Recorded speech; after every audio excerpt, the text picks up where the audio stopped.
Do you want to know? Well, I've been thinking about you, and I think I have to listen. Because the sun is up, it's a beautiful day. My beginning will be as bright as the sun. Come, won't you come along? And it feels so bright, it's like luck is raining on me. Go and follow your heart, doesn't matter how far. There is so much love to give, something's telling me this time. Baby, baby, now I know. Ayan guys, hi, good morning everyone. So this is Pansit, nandito na naman ako sa Hong Kong, back to reality, and back to Kunyang. So naka-quarantine kami ngayon sa hotel. So ayan guys, well, ito pa yung kahapon eh. Hindi ko siya makain kasi ewan ko, basta hindi ko type, walang lasa, wala man lang palaman. So this morning, day 2, ayan yung breakfast, medyo okay siya. Unlike kahapon na ganito lahat from morning, tapos tanghalian, ganito rin. So ayan, yan yung today. I think that is dumpling. Like rice dumpling. Tsaka may egg.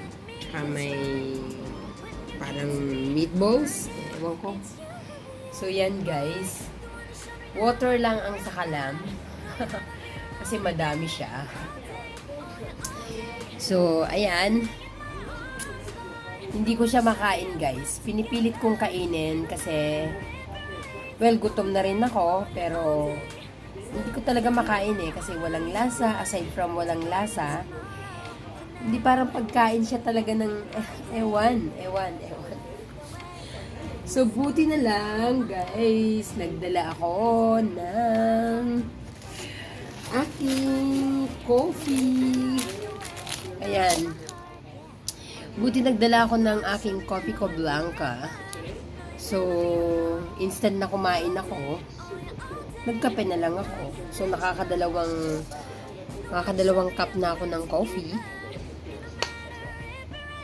At buti pa yung binigay ni Love Chit Haber. Ayan, ubos ko siya. So, yan yung naging dinner ko.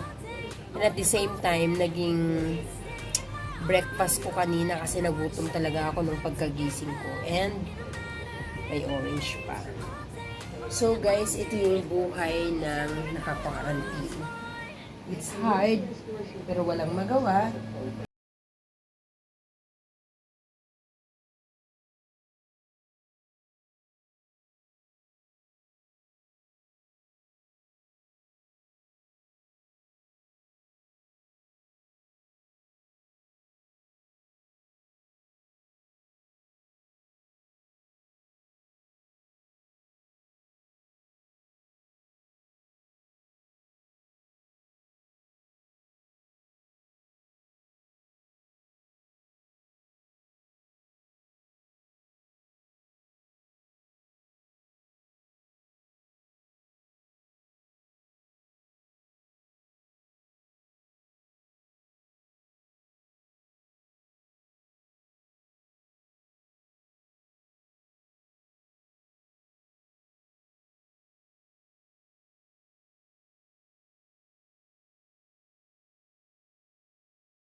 It's 1 egg. Ayan, boiled na repolyo na may carrots, which is I don't like it. Kasi nga, hindi naman ako nakain ng carrots. Maybe ito lang yung gusto kong tikman. Kasi parang rice siya na may ano sa loob. Then, ewan ko kung ano to. So, dito ako natawa guys. Kasi nga, kahapon, pagdating ko galing airport, nadatnan ko na siya doon sa labas ng aking door. Dalawang lunchbox. Dalawang ganito. So, nung binuksan ko guys, is the same. Isang egg. Ewan ko kung ano yan. It's like a chicken na hindi ko alam kung anong lasa, malansa, and everything. And this one also is boiled red cabbage with carrots again. And the other one is pasta na may carrots ulit.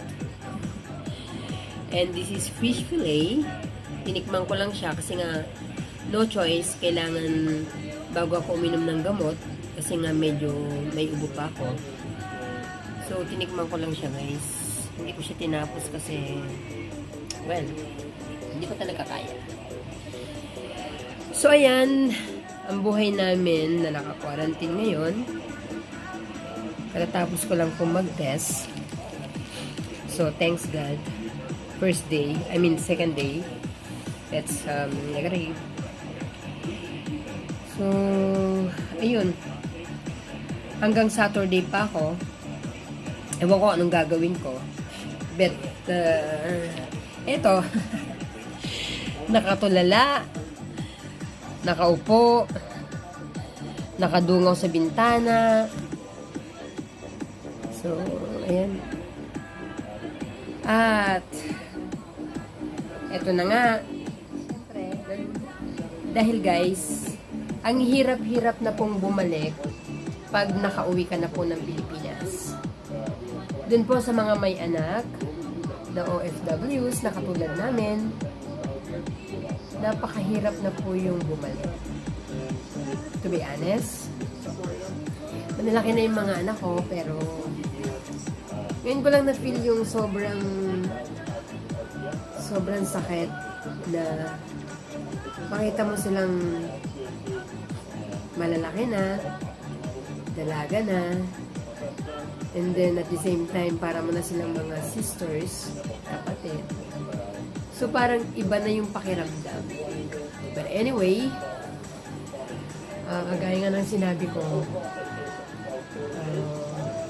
para sa kinabukasan ng family, at para na rin sa future ng mga anak ko. So, pinilit kong bumalik. Maniwala kayo guys, nung nasa airport ako, while waiting for my flight, tumutulo ng kusay yung luha ko. This is not drama. Well, this is true. Kasi, habang nililingon mo yung pinanggalingan mo, tsaka habang pinagmamasdan mo yung labas ng airport, nandun yung tulo ng luha mo kasi sabi mo, goodbye Philippines again. So after 2 years, or hindi natin masabi kung ilang taon na naman ang lilipas. But anyway, this is it ulit. Back to reality sa pagiging kunyang. And hindi natin masabi kung hanggang kailan. But thanks God, everything is fine. So, continue vlogging guys para sa mga nagbablog. Kasi sa Pilipinas, kahit nandun tayo, kung gusto mong mag-vlog, pwede. Yun na nga lang, nagkakaroon ka ng konting hassle lang kasi nahahati na yung time mo sa pagbablog dun sa family mo. Pero siguro kung mag-i-stay ka doon, yun, matututo ka pa rin. But it's nice to be back. This is Baby Tiger Vlogs. Welcome back, Hong Kong. So, bye muna for a while. Kailangan ko magpahinga. And thank you for always supporting us. And to my YTC family, maraming salamat kahit nasa Pilipinas ako, hindi nyo pinabayaan at hindi nyo ako pinabayaan. Sinuportahan nyo pa rin ako sa aking YT.